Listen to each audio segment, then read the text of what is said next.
All right, thank you so much. Hey, hi everyone. Good morning. Welcome to the ESIC seminar. Today we have Dr. Huang.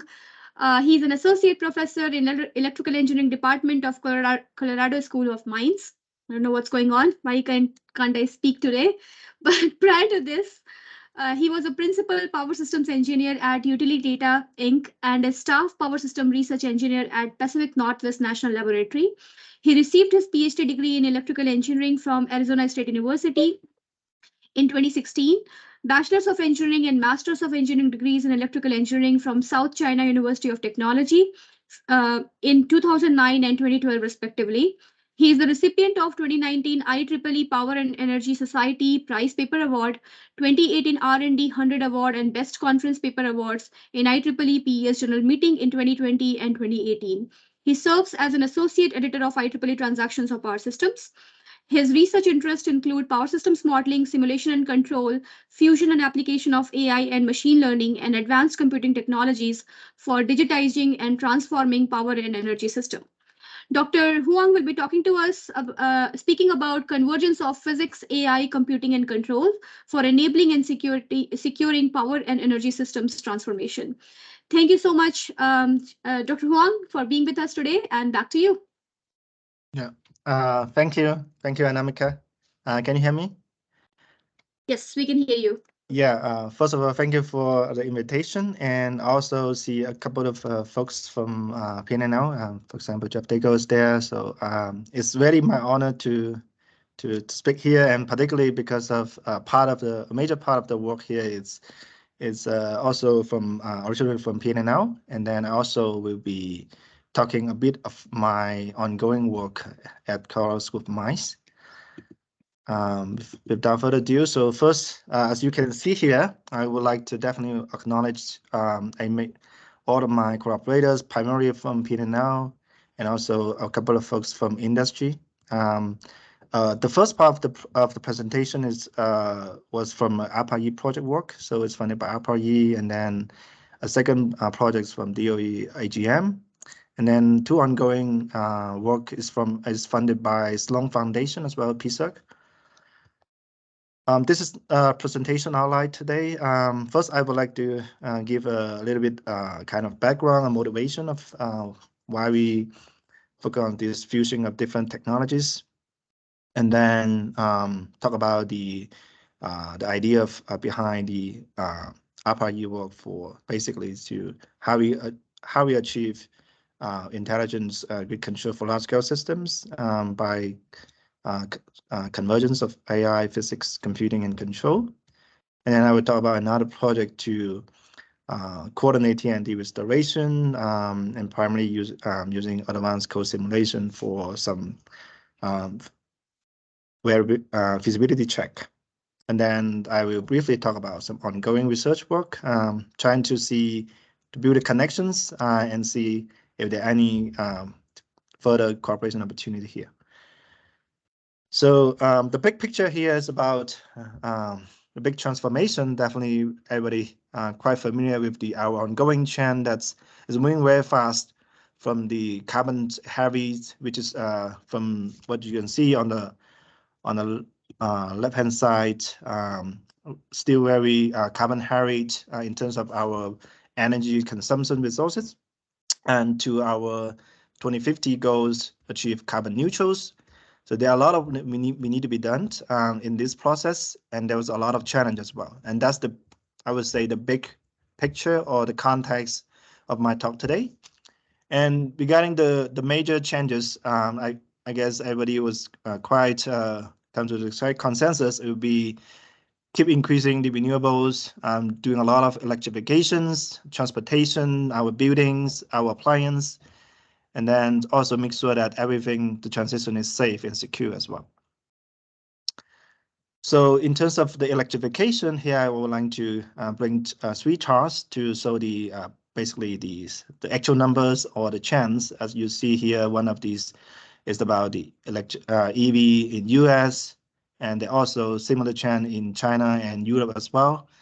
And in California, you see there's a big goal to electrify the buildings up to 70% in about 25 years.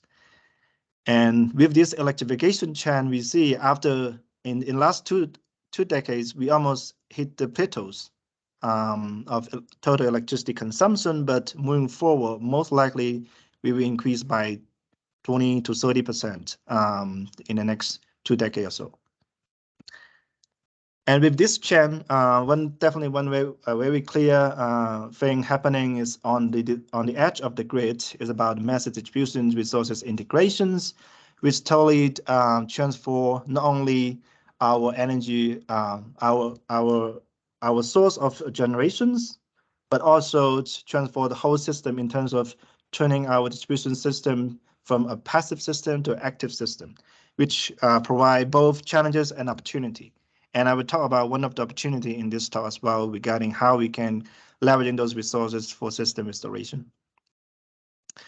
On the other side, the challenging could be one of the key, I would say, the challenges we are facing today is the aging grid infrastructures. As you see, one of the key points here, most of our the backbone of the system is built about 50 years ago. So the aging structure combined with all this transformation definitely bring a lot of challenges. And this is one dimension about aging structure, and the other dimensions in the system is facing is about increasing natural and man-made threats. And as you see here, this is weather-related outages. There's a clear trend of overall increasing over the last 2 decades.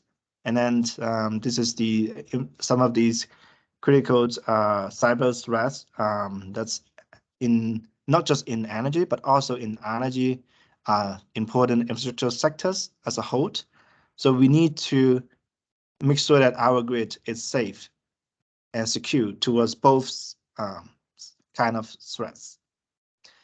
And in terms of the one particular problem that we are facing, I mean, in terms of the system operation management, is power system stability risk.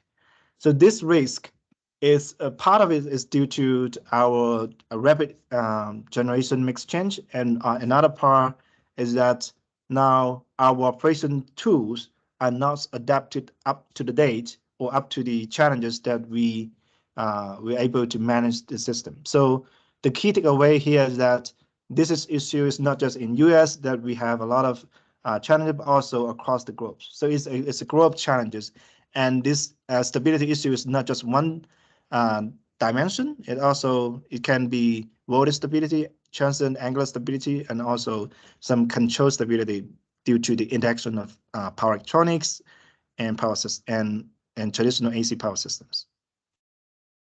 So here I just want to put out 2 specific examples to show the big challenges we are facing by the industry today in terms of managing the system and control the system. So the challenges, so here this data is definitely is decades old, but it's still important today in terms of the interval that this event played out.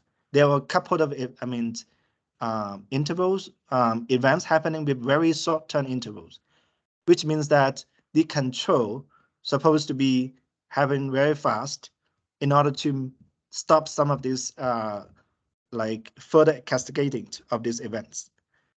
And this is even much shorter than our state estimation as.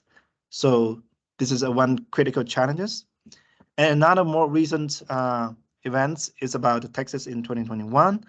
So in this case, the Texas was based on these after event study was actually seconds and minutes away from a potentially more catastrophic issued if not a very effective event, very take into place within this zone here, which is actually is lower than the acceptable frequency here. So this is also showing that the effectiveness and timeliness of control is really important, more and more important. So this is basically is a slide I put here, summary, or as an introduction to my later work here, is about the grand challenge of achieving intelligent emergence control.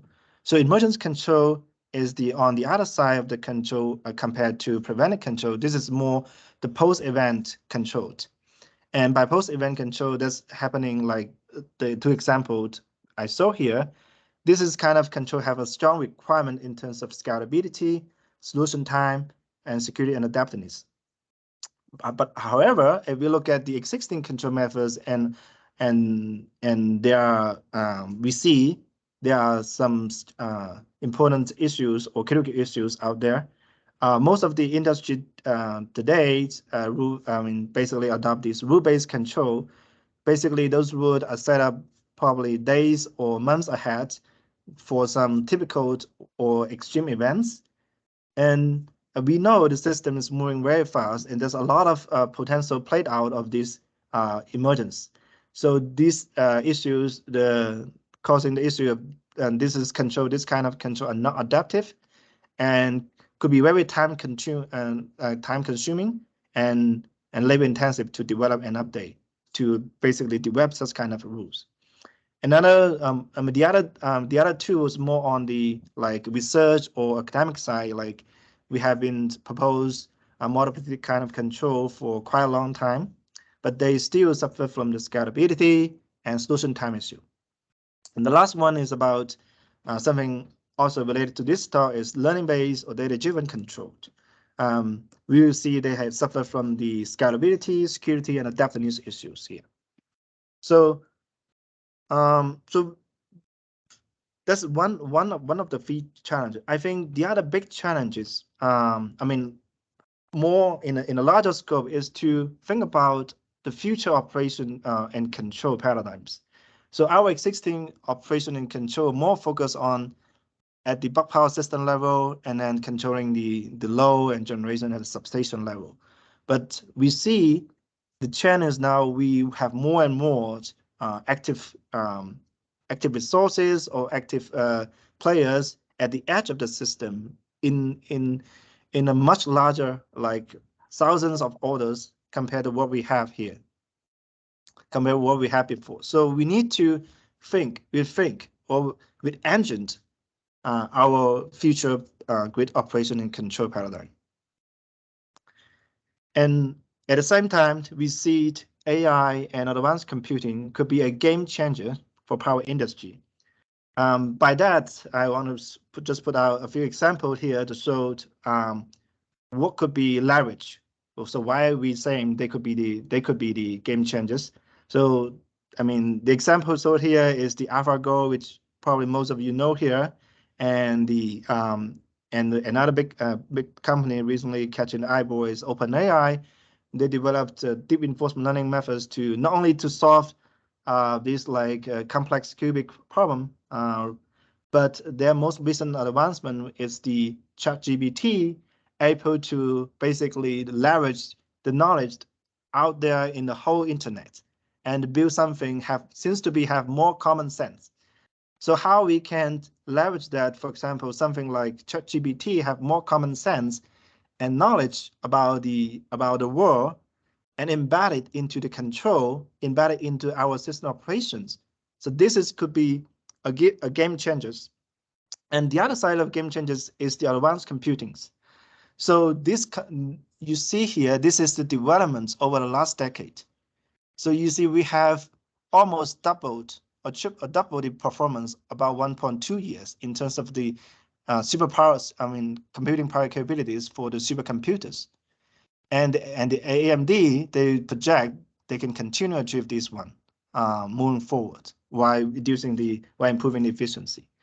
But I think for power system, we are probably way below here in terms of leveraging the capability we have here.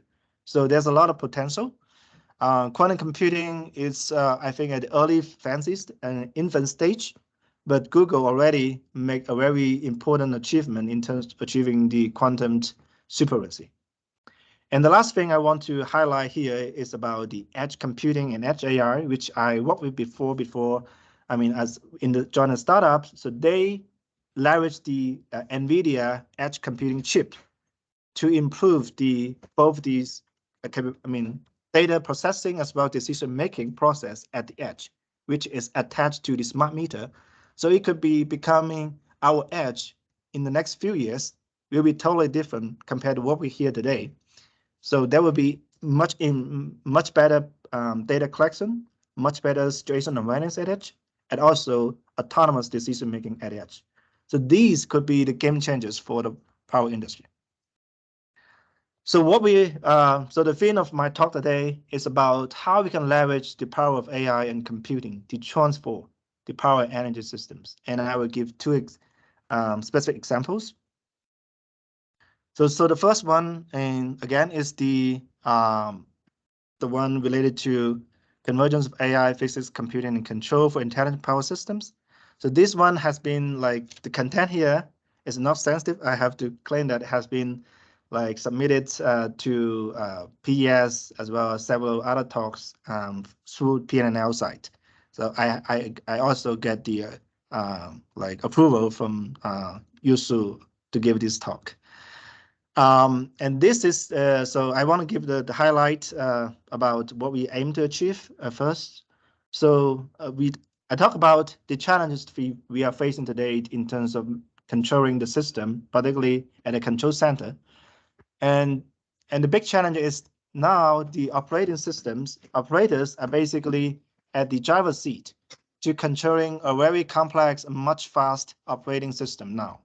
So the action time and effectiveness of decision making have very important consequences. And we are seeing there more and more hitting their limits, decision capability limits. So what we want is basically develop some decision making support tool for the operators such that they can be in a better position in terms of to validate the decisions and apply the decisions. So all the decision, an important part of the decision making process could be alleviated. So they will be less overwhelmed by interpreting the data coming in and making the decisions. So the key question here, I think everybody was hearing about a lot about AI, and there was a lot of hype around AI as well. So the key thing is how to make this happen for large-scale power system in a reliable and secure way. So that's the key challenges. It's not about make it happen, but make it happen for power system for large-scale power system. So one of the fundamental technology we're using here today is called reinforcement learning. So I want to give a little bit very high-level introduction about reinforcement learning and versus other machine learning technologies. You may heard other technology like, for example, supervised learning and unsupervised learning more often. Reinforcement learning here, at the high level, I would say is good for control, scheduling, and decision making. Why for the supervised learning, you may good for classification, regression or predictions, and unsupervised learning for clustering, identifying some structure in the data. So that's the in terms of usefulness of these different kind of methods. And definitely there are several key challenges. So we know reinforcement learning has been the key components behind, for example, AlphaGo, behind ChatGPT, behind many, for example, autonomous drivings. So those are for the other kind of domains and applications. But if we look at DRL for grid control, we see there were several important challenges. The number one is about the scalabilities. So for the autonomous driving, for the gold, their space is much less compared to our complex system. And for the game of Go, the whole thing is not changed. You have the very clear defined boundary, but our power system is always changing. The operating conditions and the network topology is always changing, and our system compared to many other domains have much higher security requirements, and the trustworthiness is definitely not the least. So all this make this whole problem much challenging. And the last two is about more from the testing, verification, as well as reproducibility perspective, which is also important to make sure that industry are able to test them and able to replicate them. So the takeaway here is that given all these challenges, I think one is very clear is that one single domain breakthrough is very unlikely to address these challenges. So we need a holistic solutions. And holistic solution here, I mean, in this project, could be broken down into three major parts. One is integrated framework for achieving the convergence of these key techniques, and then open source environment for developing, testing, and benchmark solutions, and an advanced reinforcement learning algorithms for large-scale system control. So I have talked about these three technology pillars, which is clear here. But the key challenges, so how we achieve this convergence to maximize their impacts. And we propose this integrated framework for technology convergence. We could see, I mean, definitely this is a little bit mess. I may not able to get into the all the details in this slide, but the key takeaway here is there's 2 points. One is physics always at the center. So no matter whether you have powerful AI or a lot of data, I think this is the center or the core things. And another thing is all of these have their unique advantage or link with the other components. And the key is to get the best of each side to support others. So for example, we have decades of knowledge to develop grid control, leverage physics and models. And what AI comes in, it could provide some improvements to bring in the data and knowledge, but we should still use a lot of principles and objects from what we have here to improve the machine learning based control, which I will give a specific example later as well. So this is the one thing. And the other thing is about the computing. So computing is not just for provide a simulation environment for development this. And another important part is for verification of the whole decision making. For example, AI-based control, people have concern about it. So how we can leverage advanced computing to verify this decision making before we apply it to it. So this would be an important way to look at this in a systematic way. So now that's the high level. So in the next few slides, I will give you the overall pictures. The first is about the environment. So reinforcement learning requires environment to learn the control policy. And now we're tackling a large-scale control problems. So we need to have something scalable, particularly scalable, able to good for laptop for development and for HPC that we can train in a large-scale system. So we developed basically a PN&Out using the PN&Out tool, using the grid pack, and then leveraging the HPC environment, the Ray platform, and then grid pack, develop this whole platform, and then combine. And from this platform, able to integrate with the DRL algorithms. And another thing is about the so here, so the learning algorithm have to be interact with this environment, and then should be able to run on the HPC. So here I want to emphasize the importance of scalable reinforcement learning methods. The key thing is learning from our early experience is to train this reinforcement learning could be very time consuming with some existing or standardized algorithms. So we need something for our purpose to control a much large scale problem. We need to have scalable reinforcement learning methods. And this is from I would say, the father of the reinforcement learning, Rich Shelton. So in his retrospect, the biggest lesson that we could learn from the first 70 years of AI research is that general methods that leverage computations are ultimately the most effective and by a large margin. So that's why we need to make sure that our algorithm is scalable and able to work not just for small ITB system, but all the way to large scale system. And with that in mind, so we end up using and develop this parallel augmented random search algorithms. So the key thing about this, so is evolution strategy based methods. The key thing is that because of the way how it implements and its work, the more workers, the more computing resources you have through this, and then the larger number of populations of workers, you have much better performance. Another important technique is about meta-learning. So we talk about one of the challenges about learning-based methods is to adapt it to changing grid conditions and topologies. So how are we going to make our control to be adaptive? We can think about how humans behave. So humans behave basically to different environments, different things based on context in our minds. With that context, we can adapt our behavior. Animals also doing the same things. So how we can implement that kind of a context to the agent, to the control. So the challenge is what would be the proper information to represent the context of different grid controls and different grid environments. We can engineer those information, but it may not be the most effective way given that each engineer features may not be relevant or important for the next few years for different conditions.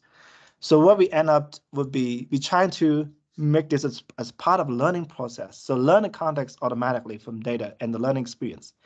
And this is done through a technology called meta-learning. And so that the key context, as you see, in addition to the standard reinforcement learning, we have an outer loop as called meta learning loop that we can use during the inner loop learning process. We learn the context. And another important technology is physics-informed deep meta reinforcement learning. So what I propose, what I have been showing so far, we haven't talked about anything about the physics that's explicitly implemented or embedded into the learning agent. So what we propose here is basically, in addition to the normal, for example, use a neural network to model the agents, we have a parallel loop that is called action mask. This is from our system performance requirement to regulate the behavior of the neural network. So by embedding such kind of action mask, we can achieve much better training efficiency and much better like testing results as well. So this is a summary of our algorithm, like basically, tackling this scalability, safety, and adaptiveness from different dimensions. But at the end, all this is achieving one set of algorithm that's achieving our goals here. So this is some of the papers you can check out if you're interested to learn more about details. So that's the algorithm part. Now I want to quickly to run you through that some of these testing and demonstration results. So if we first test on the synthetic text systems, we also consider many important facts about realistic system scenarios. And then we develop large cases for data sets, like a large number of path flows over 2 months, and a large number of scenarios for training and testing. And so here, just quickly to show you the training results that, among this, with more than 14,000 scenarios, we achieve much better result compared to our baselines in terms of, this is a rule-based load setting for a voltage control problem. And this is the offline testing results. So this is all new or different scenarios compared to what we see in the training. So this is just to make sure that it can generalize well and also continue to achieve good performance in these new scenarios. So we also demoed on a large real-world cases through the cooperation with VNR as well as a utility Pacific Corp.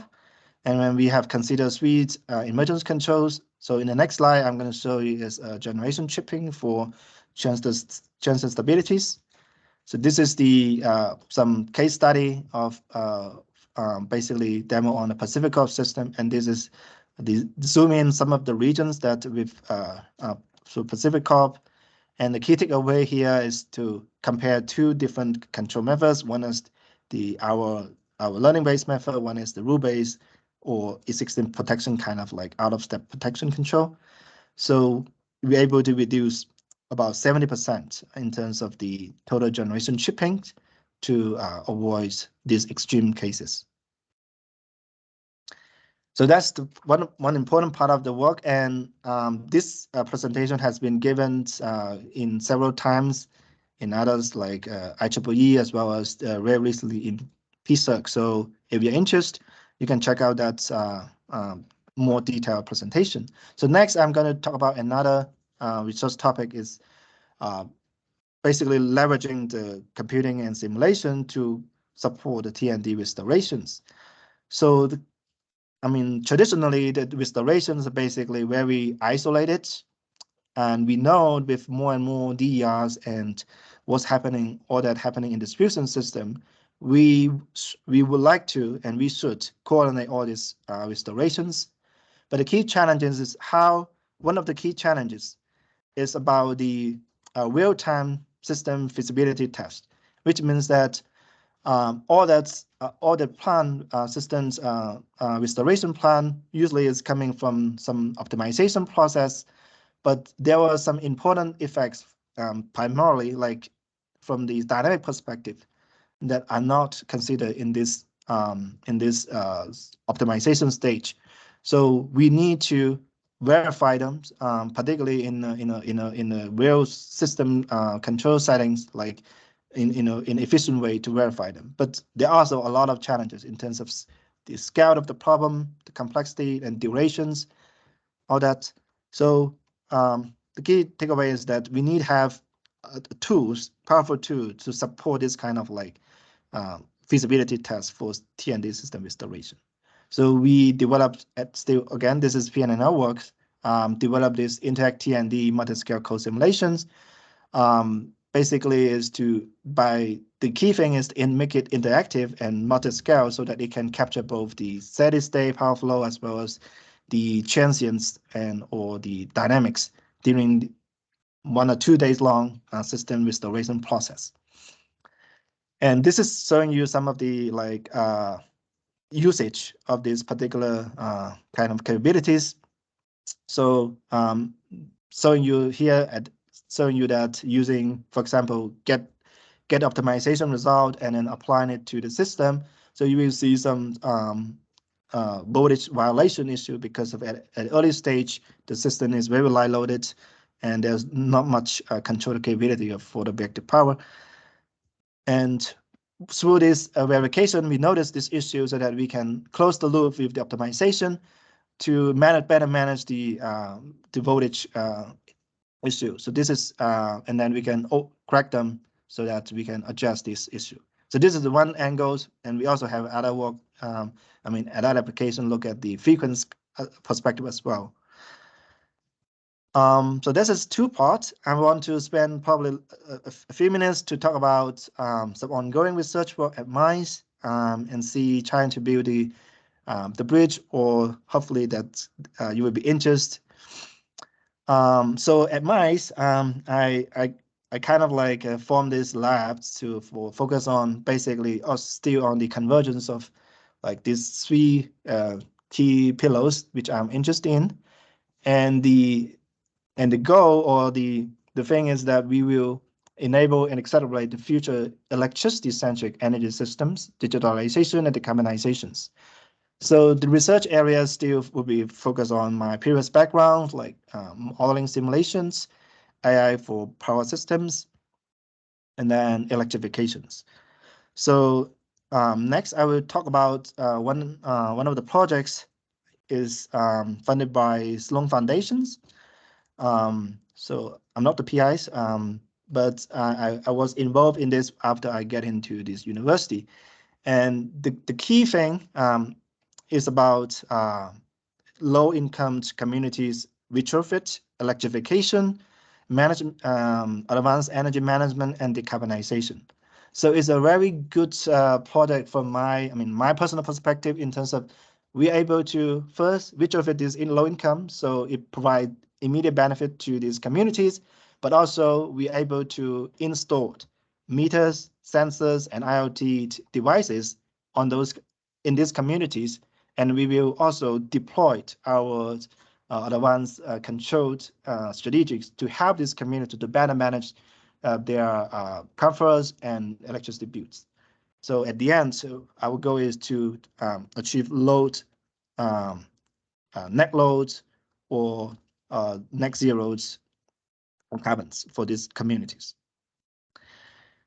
And the other projects is funded by PSERC is achieving adapted T&D modeling and code simulations. So the starting point of is that observing all this advancement of T&Ds is that now the engine part of our T&D is not much change. We basically leverage our existing fidelity agnostic simulation and modeling tools. But given the complexity of the growing T&D system, I think such kind of approach like this, again, is the fidelity agnostic approach may not be efficient for the future system. So we want to make it adapted in terms of the modeling as well as code simulation. So by adapted, we look at two different dimensions. One is the spatial in terms of different contingents. They have different zones of impacts. And then the other is the adaptive in terms of the temporal perspective, like from a different time of the whole event, we may able to leverage the behavior of this, the response of the system, and then automatically switch from, like, for example, a detailed mode to a low or medium fidelity mode. And the key thing is we want to make this more automatic in the whole simulation suite, such that we avoid a lot of human engineering to define the modeling and simulations and per system or per contingents. So that's the key thing.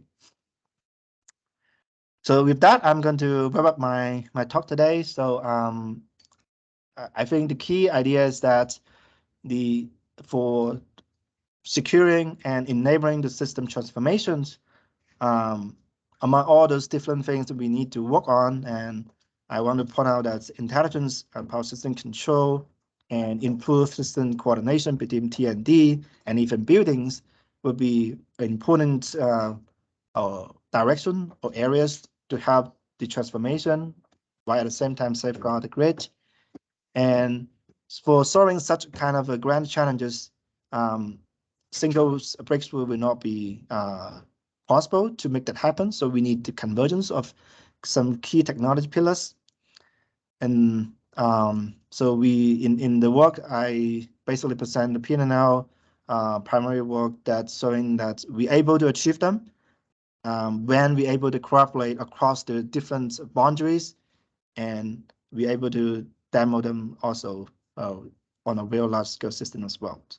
So at my current lab, at MICE, continue working towards these directions, and then hopefully we can build more cooperations with WSU, with PNNL, and with industry as well to basically bring these low carbon, net zero future more close to realities. Thank you.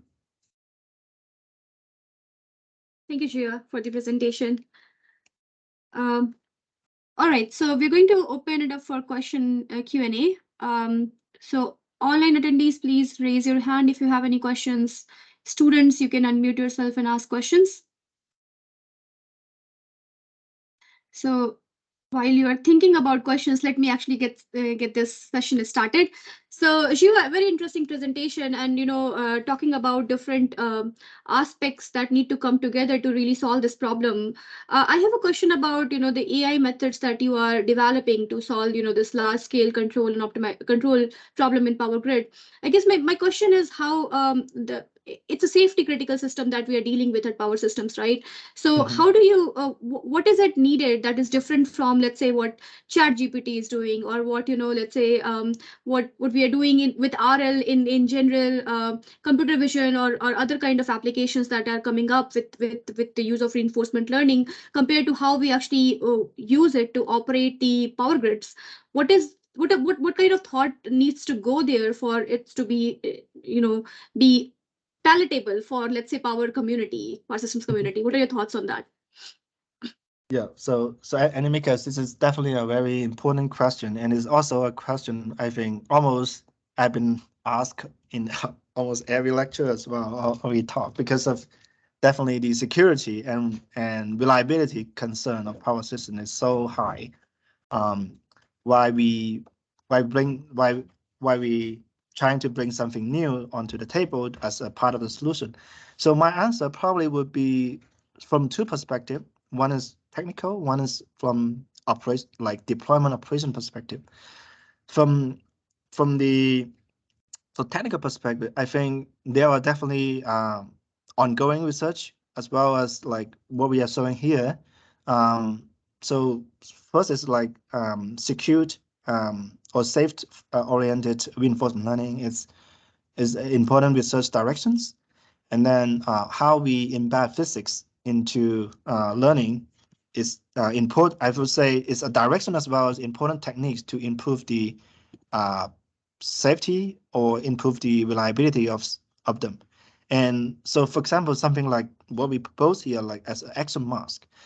This action mask is based on existing performance requirement, which means that the output from here should supposed to, I mean, within this performance requirement. So it will not do, basically, we will filter out a lot of wrongdoings.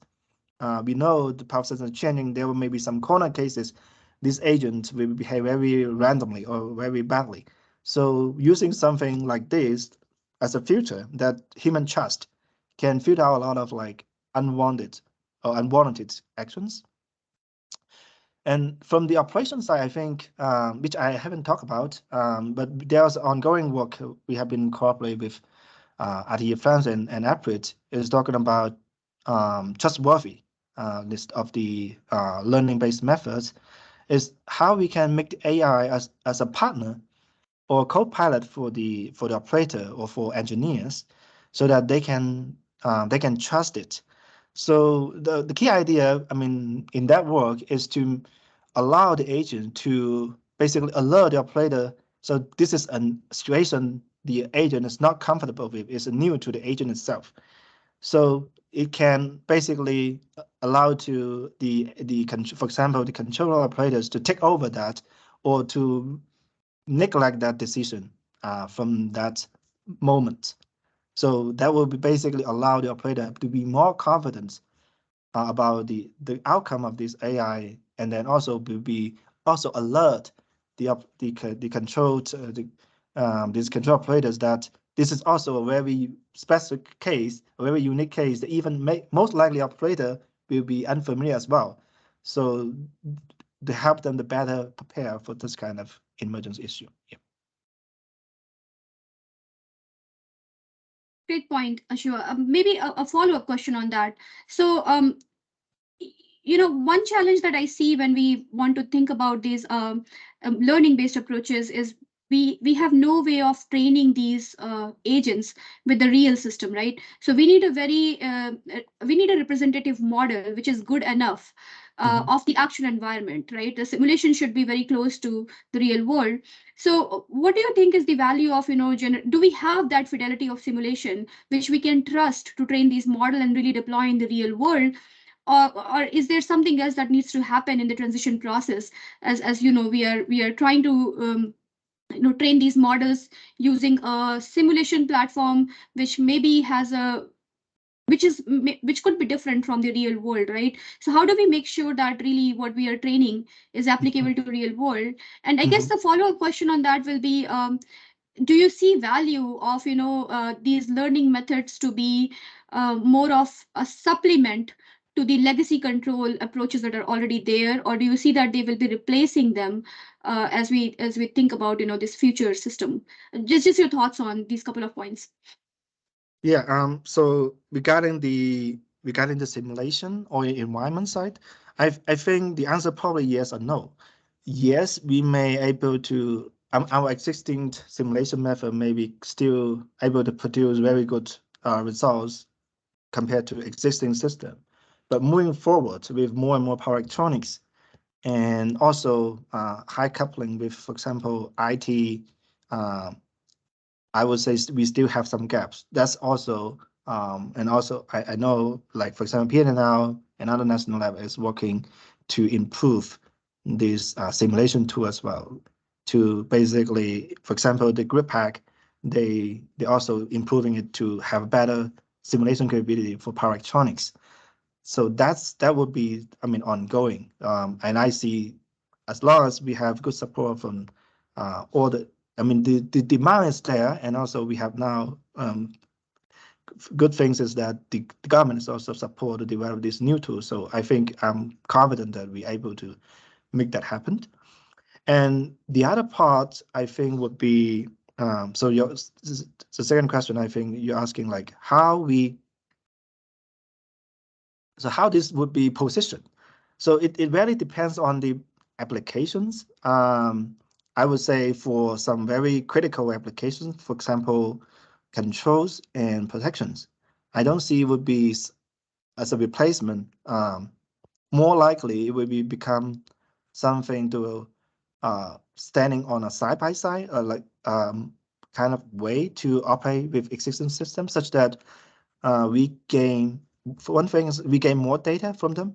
Second thing is we learn from them, learn from more and like basically the operator need to observe how these things are behave in order to gain the trustworthiness.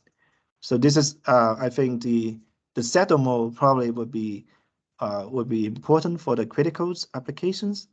And then at the same time, I think we are trying to improve the applications for non-critical applications. For example, in some offline applications for offline planning study, how we can using AI to develop, for example, the mitigation plan, which the planning engineer can verify those mitigation plan. So if through this process, because those mitigation plan is not directly implement on the control center, so they could easily verify it and gain more trust through this planning stage. Once we passing through that, we may able to move on to operation planning or even control stage. All right, let's see if students have any questions or, okay. Go ahead. Okay, you have. Okay. Yeah, I have two questions. So one, what do you exactly mean by the meta control loop in your system? And second, how is this model being physics informed? Like what physics equations or what are you modeling? So may I ask a clarification? So for your, particularly for your second, like, what do you mean? Can you give a little? What do you mean by that? So for your second question. Yeah. So you are saying that your DMRL is physics informed, right? Mm-hmm. Because it has an additional action mask. Yeah. So I think he's asking that what makes the model physics informed? How do we, what is the difference between non-physics informed RL versus physics informed RL? Okay. Okay. So then I would take the first question here. So so I give this because of time limit. I give only this high level. So what this meta learn in here is mostly is about this context. It's a low dimensioned context. Basically, this context. So as you see here at the end, this agent will have two inputs. One is observed state, which is normal, like, and then we also have this low latency, low dimension latent space for the context representation. So these two together will become the input for the agents. So the meta is the goal is to learn the context here that helped the agent to achieve maximum performance under different conditions. So that's which means that the learning of this outer loop, I would say, is a learning or representation from the system that help to differentiate these grid conditions to maximize the performance. So that would be, I would say, high level. I would describe it this way. You would be, I would encourage you to check out this number 4 paper here to get a more detail about it, about this one. So the second one, so the physics informed here, again, it's about this overall architect. So the physics is from here. So this performance requirements is our physics prior knowledge. So we basically embed that as in this architect for this agent. So the difference, as you see, is that the normal one would be this neural network, like with down physics informed will be only this neural network, and physics informed would be that we embed this physics through this action mask. And the key thing is we take this one layer further. So this is not fixed. It's also a trainable. So we take this as prior knowledge, but we leverage this shape, this curve, but we make that learnable such that that can adapt to different operating conditions as well. Does it make sense? Okay, I understand you are checking against what the voltages should be, the bus voltages should be. If in case of any error or let's say deviation from this ideal model, are you using it as like a loss function, or are you just straight away rejecting that solution? So this will be directly regulate the control actions. So it's not in the loss function. So your question is about whether this affect the loss function or the decision. Is that your question? Yeah. Yep. So it directly affect the control actions, but it will be affect the reward, not the loss function. So in the reinforcement setting, so it will directly also affect the reward function because of it affect the control actions. Okay. Okay. Okay. So the next question I'll take from online. So we have a question from Jason Fuller. Great presentation. The transition to AI-informed decision-making will require workforce training. When do you trust the algorithm and when do you question it? Development of procedures around the recommendations, etc. Have you considered what workforce education will be required to start retooling and retraining operational staff? Hi, Jason. So first of all, this is a very good question, and then also this is probably I would answer very sufficiently in a short time, but definitely the education perspective is very important in terms of to get the operators or get process engineer to at least have good knowledge about the don'ts and do's of AI. I think that would be probably the first thing. And the second thing is we as a researcher engineers, we also need to provide more resources.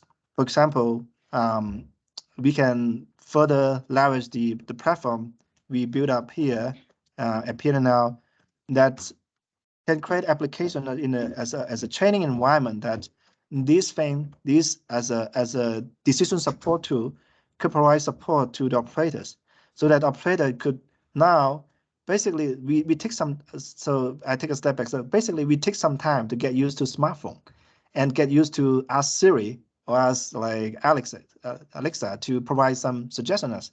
I think we may also need to train them to get familiar gradually to get the prompts, get the suggestions from some decision makings, so that they can either better inform about the system operation condition, and second, maybe help them at least, for example, to provide some top recommendations, so the operator still having the command, they still see in the final, like the command sheet, they will take the final decisions. So I think we need to create such kind of like material and platform. And I think PNL is in a very unique position. So if we able to bring this one step further to make it as a control room application demo, and then bring the operator coming in and see whether and how this could be adapted to their like day-to-day operations schedules or procedures. Great. All right. Any other questions from the audience?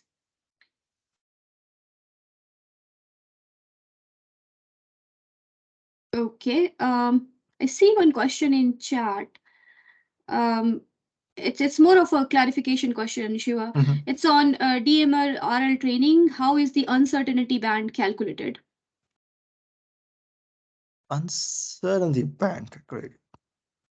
So we consider uncertainty in a way that we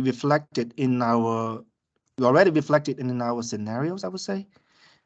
So for example, take this case as an example. So we know the system operation is always changing. So how are we going to have a good representation of all the uncertainty, for example, for the next day or the whole month, so that we should, I mean, the first thing you should do in order to consider those uncertainty is make it into your training set, to either leveraging some sampling methods or some other ways to make it as representative as enough to capture your uncertainty curve.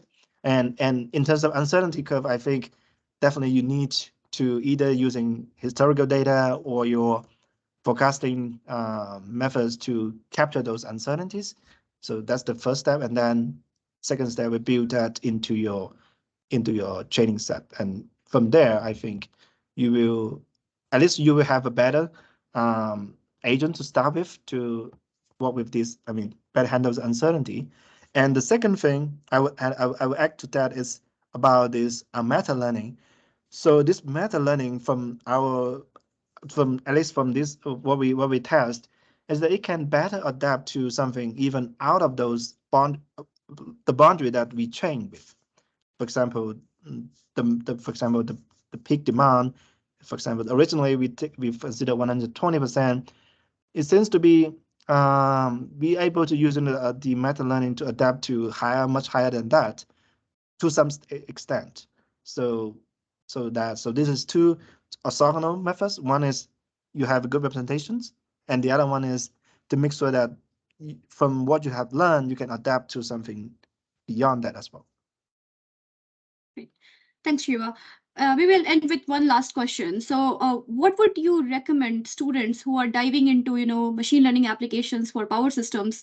What would your recommendation will be for what to watch out, and what is, how to not do research, which is, to put it crudely, not relevant to, power systems, or not applicable to power systems? Like, what is it that based on your experience, you would ask one of our students who are going to work in this domain?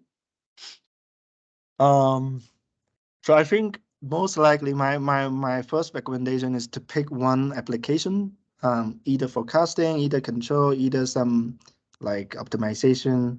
So pick one thing and then trying to work on that. I think that would be the most effective way. Like, because of the reason is machine learning itself, as you see here, is so big. The scope here, you could apply to very wide applications in terms of the task. So for students, I think the number one thing is they need to focus on something and then learn those areas, and then from there you can branch out and expand. Yeah. All right. Thank you so much, Yuva, for spending time with us today and for the presentation. Let's thank our speaker. I think students were muted, they unmuted themselves, so that's great. Thank you again. Thank you everyone else for spending time with us and for exciting round of question and answer. I'm gonna call it end for today's session. Thanks again, everyone, and have a wonderful day. Bye. Yeah, thank you.